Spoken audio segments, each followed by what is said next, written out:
네. 쉬는 시간에 아이들이 서로 자기의 부모님을 자랑하기 시작했습니다. 그래서 한 아이가 이야기합니다. 우리 아빠는 유도가 3단이야. 또 옆에 있던 애가 우리 엄마는 꽃꽂이가 3단이야. 또 옆에 있던 애가 우리 형은 운전 실력이 3단이야. 그랬더니 입을 다물고 있던 만드기가 마침내 입을 열었습니다. 우리 아빠는 뱃살이 3단이야. 우리 엄마도 만만치 않아. 별것이 다 자랑이 되죠. 아이들이니까 우리가 귀엽게 봐줄 수 있지만 우리 다 큰 어른이 그와 비슷한 자랑을 늘어놓는다고 하면 얼마나 유치찬란하겠습니까? 오늘 우리가 함께 나누고자 하는 것은 우리가 신앙 안에서도 우리 안에 가질 수 있는 여러 가지 자랑의 문제에 대하여서 우리가 함께 생각을 해보려고 합니다. 우리가 지난 몇 주간 우리가 말씀을 나눈 내용이 예수 그리스도를 믿음으로 말미암아 나타난 하나님의 의에 대하여서 함께 나누었습니다. 또 예수 그리스도를 하나님께서 화목 제물로 삼으셔서 그 피로 값없이 은혜로 우리를 의롭게 하신 일에 대하여서 함께 나누었습니다. 그리고 지난주에는 그 의로우신 하나님이 예수 그리스도를 십자가에 못 박으심으로 말미암아 그 자신의 의로우심을 분명하게 우리에게 증명하여 나타내 보여주셨다는 내용들을 함께 나누었습니다. 그래서 우리가 지금까지 우리의 구원 안에 담겨 있는 중요한 내용들을 우리가 함께 다루었습니다. 근데 오늘 본문을 보면 사도 바울은 다시 유대인의 문제로 다시금 돌아오고 있는 것을 우리는 보게 됩니다. 27절에 보면 그런즉 자랑할 때가 어디냐? 그 어디에도 자랑할 구석이 없다라는 이야기를 지금 하고 있는 거죠. 앞서 우리가 보았던 그 로마서 그 초반에 사도 바울이 이 자랑이라는 단어를 이 유대인과 관련하여서 여러 번 언급을 했었습니다. 로마서 2장 17절 한번 볼까요? 로마서 2장 17절에 보니까 유대인이라 불리는 내가 율법을 의지하며 하나님을 자랑하며 이렇게 나오죠. 23절에도 보면 율법을 자랑하는 내가 율법을 범함으로 하나님을 욕되게 하느냐. 율법을 자랑하는 내가 이렇게 이야기합니다.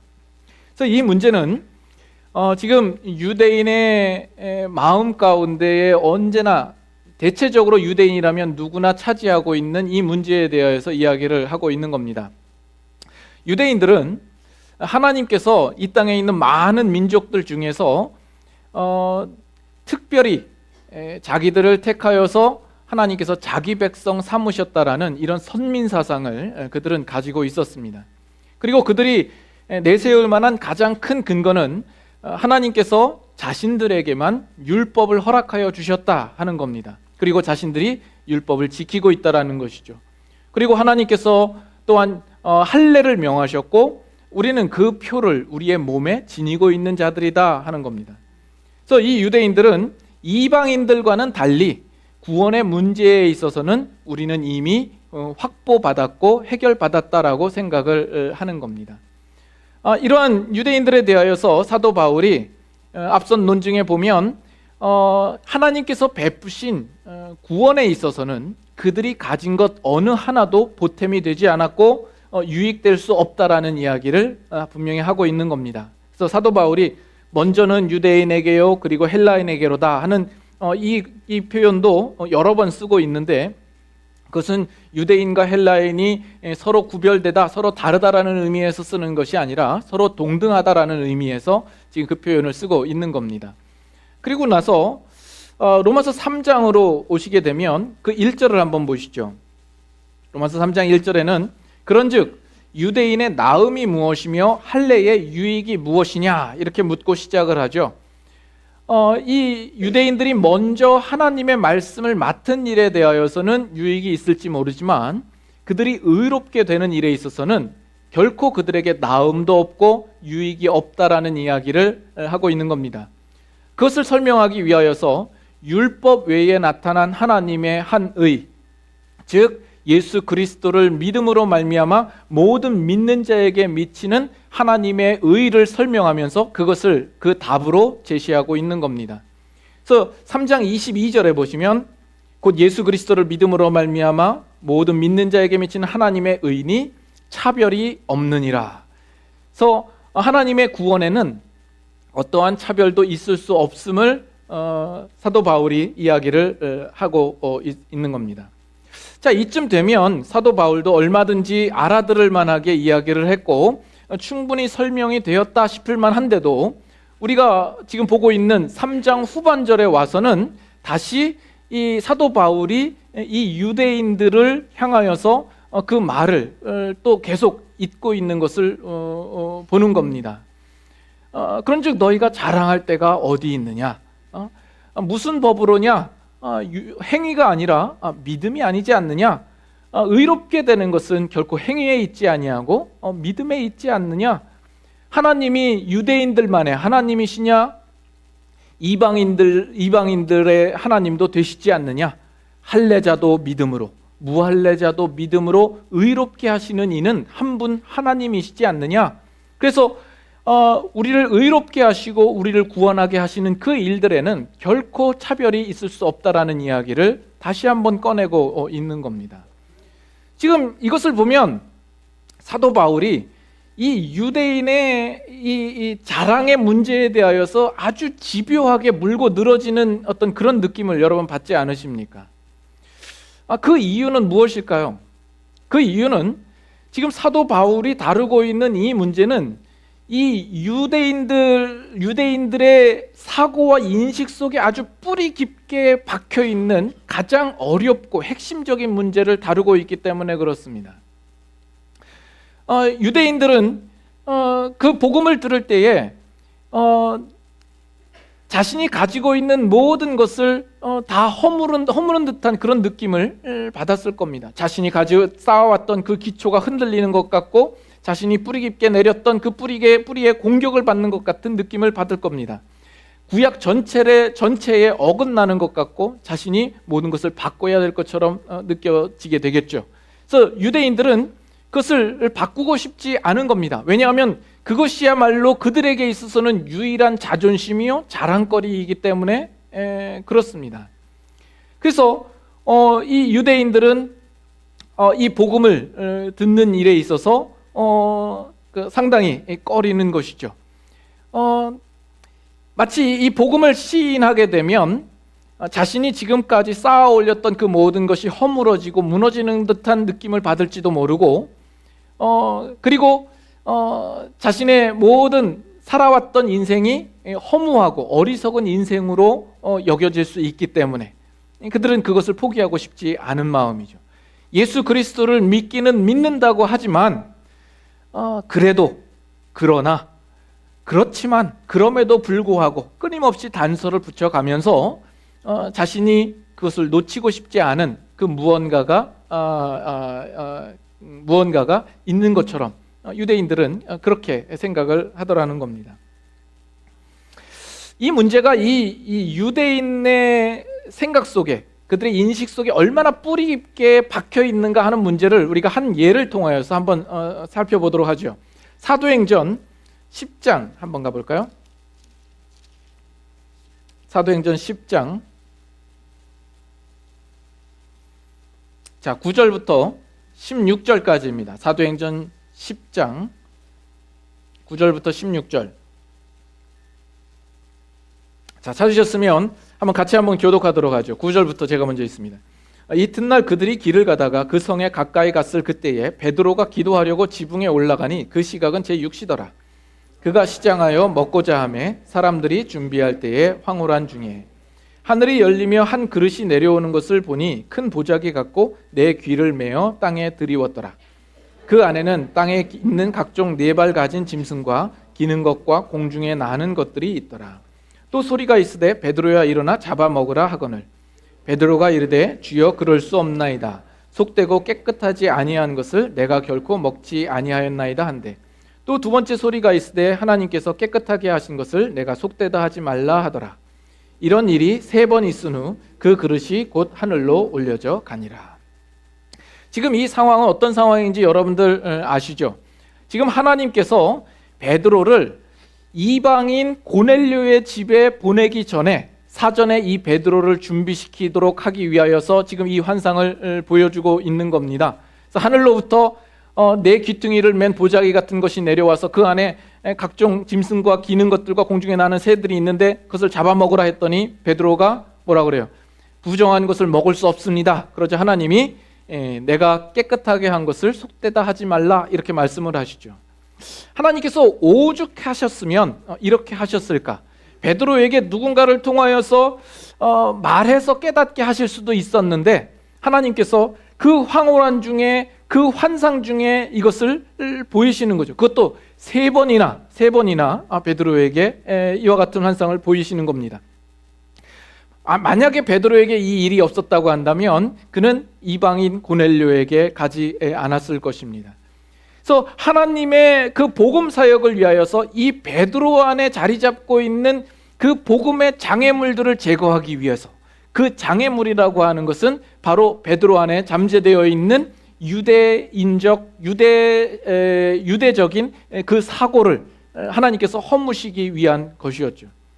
그래서 이 이후로 결국 이 베드로가 이방인 고넬료의 집에 가서 복음을 전합니다. 그 복음을 전할 때에 그 집안에 성령이 임하시는 것을 그가 직접 보는 것이죠.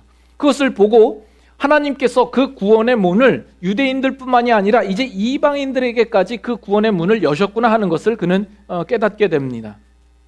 그리고 그 이후에 이 베드로가 예루살렘 교회에 올라가자 그 교회에서 선교 보고를 하고자 할 때 거기에 있는 할레파 유대인들이 이 베드로를 비난합니다. 사도행전 11장 1, 2, 3절 제가 읽을게요. 유대에 있는 사도들과 형제들이 이방인들도 하나님의 말씀을 받았다 함을 들었더니 베드로가 예루살렘에 올라갔을 때에 할례자들이 비난하여 이르되 네가 무할례자의 집에 들어가 함께 먹었다 하니. 그래서 그 당시에 유대인들이 이방인들 무할례자의 집에 들어가는 것은 부정하게 여겼던 것이죠. 그래서 이 유대인들이 이 베드로를 비난하기에 이르는 겁니다. 그러자 베드로는 그 일에 대해서 자초지종을 설명하죠. 하나님께서 자신에게 보여주신 그 환상과 그리고 그들에게 나아가서 복음을 전했을 때에 성령이 임하시는 것을 보고 하나님께서 우리에게 부어주신 그 성령을 그들에게도 동일하게 부어주시더라 하는 내용을 가지고 그들 앞에서 변증을 합니다. 자, 그런데 우리를 더 놀라게 하는 것은 갈라디아서 2장으로 갑니다. 거기 가면 사도 바울이 이 베드로를 책망하는 사건이 나오죠. 갈라디아서 2장 11절부터 16절까지입니다. 자, 갈라디아서 2장 11절부터 16절 제가 읽을 테니까 어떤 내용이 있는지 잘 들어보시고 16절만 우리 같이 한번 읽도록 하겠습니다. 11절부터 있습니다. 게바가 안디옥에 이르렀을 때에 책망받을 일이 있기로 내가 그를 대면하여 책망하였노라. 야고보에게서 온 어떤 이들이 이르기 전에 게바가 이방인과 함께 먹다가 그들이 오매 그가 할례자들을 두려워하여 떠나 물러가매 남은 유대인들도 그와 같이 외식함으로 바나바도 그들의 외식에 유혹되었느니라. 그러므로 나는 그들이 복음의 진리를 따라 바르게 행하지 아니함을 보고 모든 자 앞에서 게바에게 이르되 네가 유대인으로서 이방인을 따르고 유대인답게 살지 아니하면서 어찌하여 억지로 이방인을 유대인답게 살게 하려느냐 하였노라. 우리는 본래 유대인이요 이방 죄인이 아니로되. 다 같이 있습니다. 사람이 의롭게 되는 것은 율법의 행위로 말미암음이 아니요 오직 예수 그리스도를 믿음으로 말미암는 줄 알므로 우리도 그리스도 예수를 믿나니 이는 우리가 율법의 행위로서가 아니고 그리스도를 믿음으로써 의롭다함을 얻으려 함이라. 율법의 행위로서는 의롭다함을 얻을 육체가 없느니라. 지금 이 사도 바울이 이 베드로를 왜 책망을 합니까? 베드로가 이방인들과 함께 식사를 하고 있었어요. 그런데 할레파 유대인들이 온다는 소식을 듣고 슬그머니 그 자리를 뜨는 겁니다. 그렇자 거기에 있던 남은 유대인들도 그 외식에 동참하고 그리고 심지어 바나바까지 그 외식에 유혹되었다라고 이야기를 하는 거예요. 그래서 사도 바울이 모든 사람 앞에서 이 베드로를 책망할 수밖에 없었다 하는 겁니다. 그래서 16절 말씀은 우리가 지금 보고 있는 로마서에 나오는 내용과 동일한 내용이 나오죠. 우리가 예수 그리스도를 믿음으로써만 의롭게 되지 그 행위로서 의롭게 되는 것이 아니지 않느냐 하는 이야기를 하고 있는 겁니다. 지금 이 이야기를 하는 것은 지금 베드로의 죄와 허물을 들춰내자는 데 목적이 있지 않고 이 유대인들의 사고 속에 얼마나 이 문제가 뿌리 깊게 박혀 있는가를 지금 이야기를 하고 있는 겁니다. 그래서 지금 이 베드로는 하나님께서 보여주신 그 환상을 보았던 자예요. 그리고 고넬료 집에 가서 복음을 전할 때에 성령이 내린 것을 그가 직접 체험하고 눈으로 목도한 사람이에요. 그리고 예루살렘 교회에 가서 하나님의 입장에서 이방인들에게도 구원의 문이 열렸다는 사실을 가지고 분명하게 변증을 했던 베드로였어요. 그런데 그런 베드로조차도 어느 순간에 가서 유대인식 그 사고를 다시금 따르는 그 일에 이르게 되는 것을 우리는 보는 겁니다. 끊임없이 유대인적 사고로 되돌아가려고 하는 그 마음을 보는 것이죠. 그만큼 이 유대인들 안에는 이런 인식이 얼마나 뿌리 깊게 박혀 있는가 하는 것을 우리는 알 수 있는 겁니다. 그래서 지금 사도 바울도 로마서 3장에서 이미 구원에 대하여, 믿음에 대하여, 하나님의 의에 대하여서 충분히 설명을 할 만큼 했다고 생각하는데 3장 후반에 우리가 읽은 본문은 마치 3장의 사족처럼 붙어 있어서 반복되어지는 느낌을 우리는 받습니다. 하지만 사도 바울은 그 말씀을 통하여서 지금 로마 교회에 개종한 유대인들 가운데에게 이 사실을 더 분명히 하고 싶은 마음이 있었던 거죠. 그들이 분명히 예수 그리스도를 믿는다고 하지만 자신들이 유대인이라는 이유 때문에 알게 모르게 다른 사람들과 자신을 구별시키고 우월의식을 가지고 있고 남다른 자랑할 것이 있는 것처럼 우쭐댈 수 있는 여지가 있기 때문에 그 사실에 대하여서 분명히 하고자 하는 겁니다. 여기까지 이해가 되시죠? 반응이 없으시죠? 이제 막 진리가 이제 임하려고 하는데 제가 지난주에 지금까지 이런 말씀은 없었다. 이것은 설교인가 예언인가. 많은 분들이 웃으셨는데 그 의미를 알지 못하고 웃으신 분들이 90% 이상 되시더라고요. 그 멘트는 요즘 한국에서 한창 흥행가도를 달리고 있는 극한 직업이라는 영화 속에서 나온 대사를 패러디한 겁니다. 지금까지 이런 맛은 없었다. 이것은 갈비인가 통닭인가. 참 제가 조금 너무 앞서갔죠. 여러분들이 알지도 못하는데 아무튼 설교를 들으려면 참 여러 가지를 알아야 된다 이런 생각이 좀 듭니다. 아무튼 자, 여기까지는 이해가 되셨다 치고 이제부터 그러면 그 사실이 우리에게 왜 중요한가? 오늘날 살고 있는 우리들에게는 이 문제가 왜 중요한가? 어떤 연관성이 있는가 하는 문제입니다. 여러분 지금 다루고 있는 이 유대인의 자랑의 문제가 유대인들만의 문제라고 생각을 하면 큰 착각이죠. 로마서 1장 한번 볼까요? 로마서 1장 28절부터 봅니다. 로마서 1장 28절 또한 그들이 마음에 하나님 두기를 싫어하며 하나님께서 그들을 그 상실한 마음대로 내버려 두사 합당하지 못한 일을 하게 하셨으니 곧 모든 불의, 추악, 탐욕, 악의가 가득한 자요, 시기, 살인, 분쟁, 사기, 악독이 가득한 자요, 수근수근하는 자요, 비방하는 자요, 하나님께서 미워하시는 자요, 능욕하는 자요, 다 같이 교만한 자요, 자랑하는 자요, 악을 도모하는 자요, 부모를 거역하는 자요. 여기 보면 교만한 자요, 자랑하는 자요. 그래서 이 교만과 자랑이라는 이 문제는 그 마음에 하나님 두기를 싫어하는 모든 인간 속에 뿌리 깊게 자리 잡고 있는 문제다라는 겁니다. 비단 유대인들만의 문제가 아니라 죄된 본성을 가지고 태어난 우리 모든 인간 속에 언제나 자리 잡고 있는 문제다라는 겁니다. 여러분에게 한번 묻겠습니다. 잘 듣고 대답을 확실하게 해 주실 수 있기를 바랍니다. 하나님께서 우리를 의롭게 하신 것과 우리를 구원에 이르게 하신 그 자리에는 자랑이라는 것이 들어갈 한치의 공간도 없다라는 사실을 여러분 믿으십니까? 근데 여러분들은 복음을 어떻게 이해하십니까? 우리가 예수님을 믿는다고 하지만 아직 우리 마음 가운데 자랑 삼아 붙들고 있는 것은 혹시 있지 않습니까? 자기의 의의 흔적을 여전히 가지고 있지는 않습니까? 그리스도의 영광의 복음의 빛 안에서 우리는 고집스럽게 놓치고 싶지 않은 그 무엇이 있지는 않습니까? 차별이 없느니라. 그러므로 누구든지 그 앞에 자랑치 못하리라. 그런즉 자랑할 때가 어디냐? 있을 수 없느니라. 여러분 이 사실에 대해서 아멘이십니까? 목사님, 저는 누구 앞에서 그렇게 자랑질한 적이 없는데요? 라고 생각을 하시겠지요. 누가 대놓고 자랑을 합니까? IQ 2자리도 아니고 우리는 은밀하게 은근히 눈치 못 채게 보이지 않게 하는 법이죠. 그래서 우리는 우리 마음 가운데 그래도 내가 쟤들보다는 낫지라는 마음이 있는 거죠.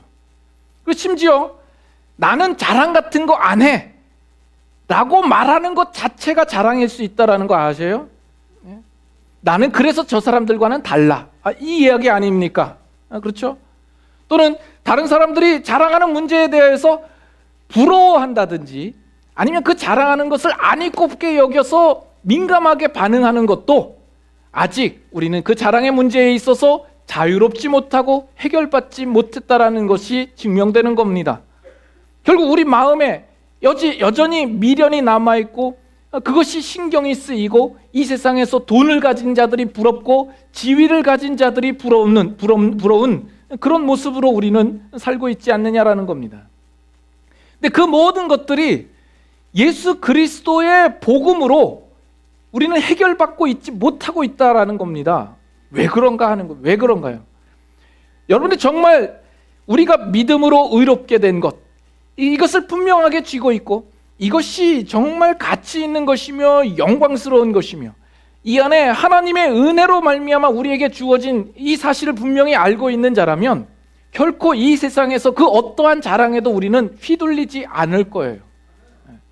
오히려 막 자랑하고 있고 또 자랑한 것을 부러워하고 있는 사람들은 우리는 보면서 안타깝게 여기겠죠. 아직도 이 복음에 대하여서 깊게 알지 못하는구나, 이렇게 생각하면서 안타깝게 여겨야 할 것입니다. 그러나 가끔 우리 성도들을 바라보면, 신자들을 바라보면 과연 정말 예수 그리스도를 올바로 알고 그가 복음을 깨닫고 그 복음을 소유한 자인가 하는 의심과 그 의구심을 들 때가 있어요. 아니, 수정합니다. 가끔이 아니라 종종, 자주, 늘 그런 걸 늘 봅니다. 이 유대인들 안에 끊임없이 이 자랑의 문제가 있었던 것처럼 우리 신자들 안에도 그것이 늘 가지고 있는 거죠. 그래서 교회 안에서나 신자들의 관계 속에서도 늘 다툼이 있고 분쟁이 있고 갈등이 있고 충돌이 있는데 그 근본적인 문제로 파고 들어가면 그 속에는 언제나 신자들 간의 우열의 문제, 자존심의 문제, 또 학벌의 문제, 경제력의 문제, 얼마만큼 잘났냐 못났느냐의 문제, 그래서 그 문제에 대해서 참지 못하고 다른 사람 앞에서 나의 잘남을 증명하고 싶은 마음에서 비롯된다라는 것을 보는 겁니다. 성도 간의 어떤 미움과 시기와 상처와 자존심 상하는 이 문제는 우리의 자랑의 문제에서 다 비롯되는 것 아닙니까? 거기에서 그리스도의 복음은 과연 무슨 일을 하고 있는 걸까요? 여러분, 찬송가 중에 하나님의 은혜로 있을 데 없는 자 왜 구원하셨는지 난 알 수 없도다. 있을 데 없는 자, 여러분 그거를 충분히 인정하고 공감하면서 그 찬양을 부르십니까? 아니에요? 옆 사람에게 지금 한번 고백합시다. 옆 사람에게 우리 이렇게 인사할까요? 난 참 쓸데없는 자였습니다. 하시라니까요. 왜 절 보고 계세요? 예? 찬송가 중에 이런 가사도 있죠. 웬 말인가 날 위하여 주 돌아가셨나. 주 돌아가셨나. 그다음 뭐예요? 이 벌레 같은 날 위에 큰 해 받으셨나. 벌레 같다라고 표현을 해요. 복음성가 중에도 지금은 잘 안 불려지는 찬양인데 세상에서 방황할 때 나 주님을 몰랐네. 그 후반에 가보면 이 벌레만도 못한 나도 용서받을 수 있나요? 이렇게 나와요. 근데 이 표현을 아주 몸서리치게 싫어하고 아주 나쁘게 좋지 않게 생각하는 신자들이 있다라는 이야기를 들었어요. 아니 그래도 인간을 그냥 벌레에다 비유를 하냐? 이렇게 생각을 하면서 그 찬양을 불러도 사실은 진심으로 부르는 것이 아니었겠죠. 여러분들은 어떻습니까? 여러분들은 스스로 벌레 같다 이런 표현에 대하여서 충분히 인정하고 부르십니까? 정말 우리가 하나님 앞에 얼마나 보잘것없는 존재요, 무가치한 존재요, 그 죄에 찌들어서 추한 존재인지를 내가 분명히 알고 있다라면 벌레 같다라는 그 표현에 대하여서 우리가 반감을 가지기보다는 오히려 정말 당연하다, 네 그렇습니다 이렇게 고백이 되어지지 않겠습니까? 그래서 옆 사람에게 우리 이렇게 이야기를 한번 해 보십시다. 우리 벌레 같은 사람끼리 너무 그러지 맙시다.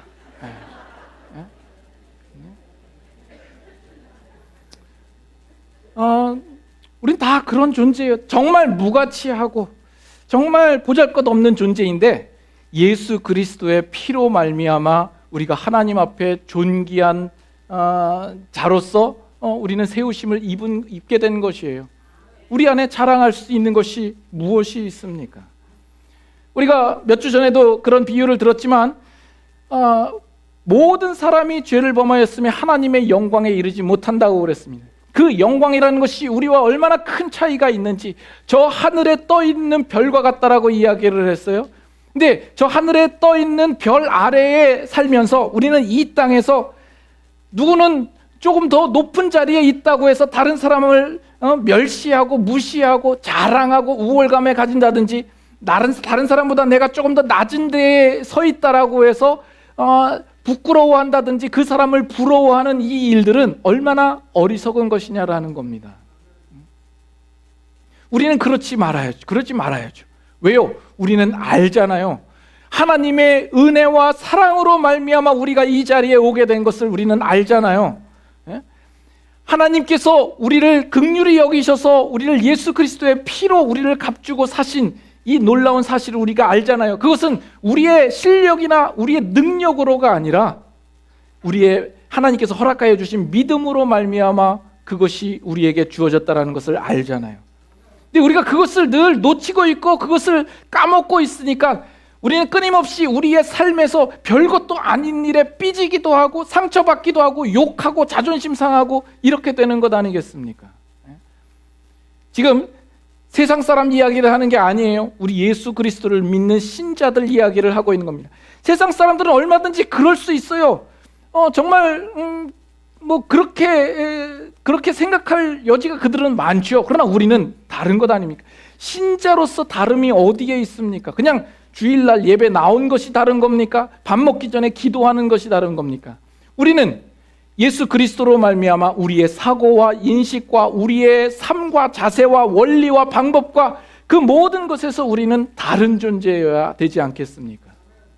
지금 유대인들이 예수 그리스도를 믿었음에도 불구하고 그 안에 잠재되어 있는 유대인들만의 가지는 그 자랑과 그 자존심이 끊임없이 고개를 쳐들고 나오려고 하는 것처럼 우리 인간들도 예수님을 믿었다고 하지만 끊임없이 우리 안에 그 자랑이 고개를 쳐들려고 하는 겁니다. 그렇기 때문에 우리가 이 복음의 진리를 더욱 든든히 붙잡고 살아가지 않으면 안 되는 겁니다. 왜 이 사도 바울이 이미 그 전에 충분히 이야기를 했음에도 불구하고 계속해서 반복해서 이 이야기를 꺼내고 또 다시 확인을 하고 있는가? 이 사도 바울의 이 심정이 어떤 심정이었을까요? 거기 졸지 말고 나를 봐. 거기 고개를 들고 여기를 보란 말이야. 이렇게 학창 시절에 선생님들이 학생들을 다그쳤던 그런 기억이 있지 않습니까? 이미 설명을 했고 들었고 알고 있는데 선생님은 자꾸 안 보는 학생을 뭐라고 그래서 보게 하고 그것을 자꾸 설명을 하고 싶어 하는 것이죠. 이미 선생님을 바라보고 있는데 또 보라고 하니까 보는 사람들은 얼마나 짜증이 나요.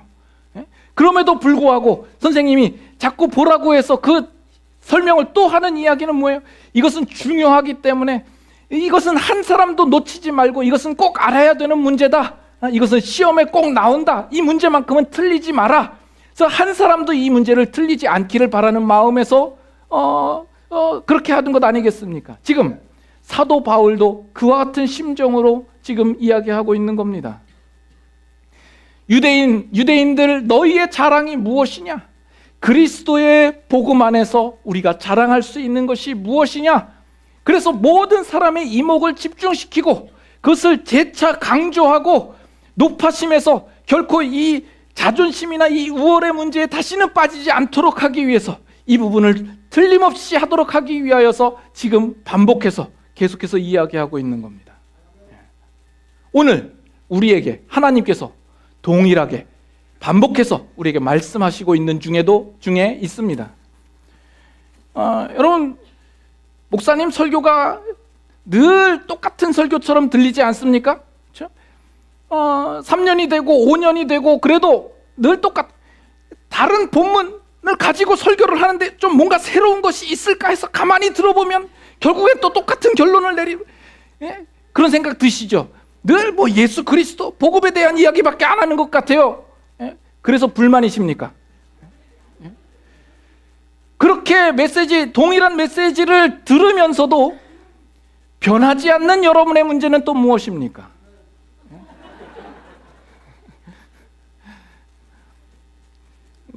여러분들은 복음을 안다고 생각하겠죠? 예수님을 믿는다고 생각하겠죠? 그런데 왜 복음에 합당한 삶을 살지 않는 겁니까? 왜 우리의 삶은 여전히 복음을 무색하게 하는 삶을 살고 있는 겁니까? 그러한 모습을 볼 때 우리는 다시 그 근본적인 문제로 돌아가서 그 문제를 또 다시 재차 강조하면서 말하지 않을 수 없는 것입니다. 그래서 여러분, 제 설교가 어느 순간에 아니 그 전에 목사님 설교하던 설교와 완전히 새로운 설교네요 라고 생각을 하신다면 제 마음에서 여러분들을 이미 포기한 줄 아세요. 포기해서 그런 설교하는 거예요. 아니면 죽을 때가 됐든지. 사람이 죽을 때가 되면 전혀 안 하던 이야기를 한다고 이야기를 하는데 그 이유가 아니면 뭐겠습니까? 이 자랑의 문제에 대해서 우리가 한 가지 더 이 본문에서 짚고 넘어가야 할 부분들이 있습니다. 28절을 한번 보시죠. 3장 28절. 로마서 3장 28절 거기 보시면 그러므로 사람이 의롭다 하심을 얻는 것은 율법의 행위에 있지 않고 믿음으로 되는 줄 우리가 인정하노라 이렇게 나와 있죠. 야고보서 2장으로 한번 갑니다. 야고보서 2장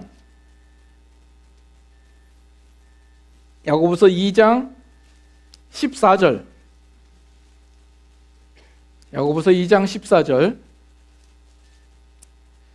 제가 읽을게요. 내 형제들아 만일 사람이 믿음이 있노라 하고 행함이 없으면 무슨 유익이 있으리요? 그 믿음이 능히 자기를 구원하겠느냐?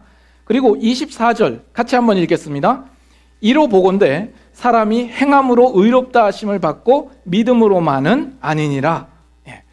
자, 우리가 지금 다락방에서 아마 야고보서를 가지고 여러분들이 나누실 거고 이 본문도 분명히 잠시 후에 얼마 후에 여러분들이 나누실 건데 먼저 예습하는 차원에서 이 말씀을 듣고 가시죠.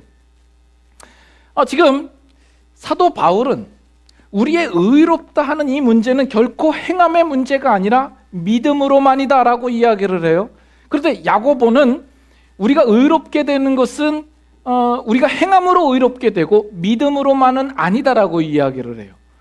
그러면 서로 모순되는 것 아닙니까? 이 부분에서 마틴 루터도 실수를 해서 이 야고보서를 지푸라기 서신이라 이렇게 표현했던 적이 있습니다. 그러나 우리가 성경의 모든 진술은 그 문맥과 그 배경 가운데에서 이해를 할 수 있어야 합니다. 그래서 성경 전체를 이해하고 그리고 이 성경 구절을 바라보아야 그것을 옳게 해석할 수 있습니다. 그래서 이 문제를 푸는 열쇠도 바로 거기에 있습니다. 지금 바울이나 야고보나 둘 다 진리 가운데 있으며 다만 그 믿음의 문제를, 그 동일한 믿음의 문제를 다른 각도에서 지금 바라보고 있는 겁니다. 그래서 바울의 이야기는 뭐냐면 율법 아래의 행위는 그 어떤 것도 우리가 얻는 구원에는 계산될 수 없다라는 겁니다. 우리가 믿음으로 의롭게 되는 일에 있어서 그 율법 아래 어떤 행위도 그것을 거둘 수 없고 보탤 수 없다라는 데에 있습니다. 그러나 지금 야고보서는 그가 직면한 상황이 특별합니다.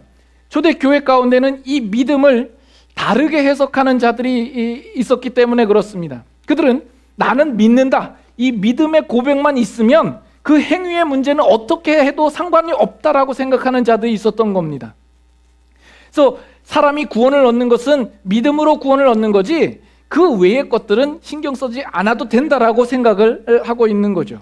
그래서 그 당시의 사람들은 이 믿음이라는 것을 그저 지적 찬동, 지적인 동의로만 생각을 하고 있는 겁니다. 그리고 이 믿음과 행위라는 것을 철저하게 분리시켜서 믿음만 있으면 구원을 받는다, 행위는 소외시키고 행위는 별로 중요하지 않다라고 생각을 하는 겁니다. 그러나 17절에서 19절을 한번 보시죠. 17절에서 19절, 이와 같이 행함이 없는 믿음은 그 자체가 죽은 것이라. 어떤 사람은 말하기를 너는 믿음이 있고 나는 행함이 있으니 행함이 없는 내 믿음을 네게 보이라. 나는 행함으로 내 믿음을 네게 보이리라 하리라. 내가 하나님은 한 분이신 줄 믿느냐? 잘하는도다. 귀신들도 믿고 떠느니라. 지금 이 표현이 참 재미있는 거예요. 하나님이 한 분이신 것을 믿느냐? 잘한다. 그런데 귀신들도 믿고 떤대요. 귀신들도 그런 믿음은 있다라는 겁니다. 귀신들도 하나님이 누구이신지는, 하나님이 한 분이신지는 그들도 안다라는 거예요. 어떤 면에서 귀신들도 그런 믿음이 있는 것 아닙니까? 그러나 우리에게 요구되어지는 그 믿음이라고 하는 것은 귀신들이 갖고 있는 그런 믿음 정도가 아니다라는 거죠. 믿음 안에는 분명 신뢰의 요소, 복종의 요소, 위임의 요소, 그 믿음에 따라 자기를 포기하는 요소가 포함되어 있어야 한다라는 거죠. 그래서 야고보는 그 뒤에 영혼이 없는 몸은 죽은 것처럼 행함이 없는 믿음은 죽은 것이라 이렇게 이야기를 하고 있는 겁니다. 그래서 다시 한번 정리하면 사도 바울이 이야기라는 것은 하나님께서 우리에게 하나님의 의로서 주신 그 믿음 안에는 결코 율법 아래의 행위가 관계될 수 없다라는 이야기를 하는 겁니다. 야고보의 입장은 그렇게 우리에게 믿음을 허락하여 주셨다면 그 믿음이라는 것은 그 행위와 결코 떨어질 수 없고 그 행함이 수반될 수밖에 없다라는 이야기를 하고 있는 겁니다. 그래서 이 바울과 야고보는 결코 모순되지 않습니다. 오히려 가장 잘 조화가 되어 있고 가장 균형 있게 우리의 신앙을 설명하고 있는 겁니다. 거기에 모순이 있는 것이 아니라 오히려 예수 그리스도를 믿는 신자들의 삶에 그 모순이 크게 자리 잡고 있다라는 점입니다.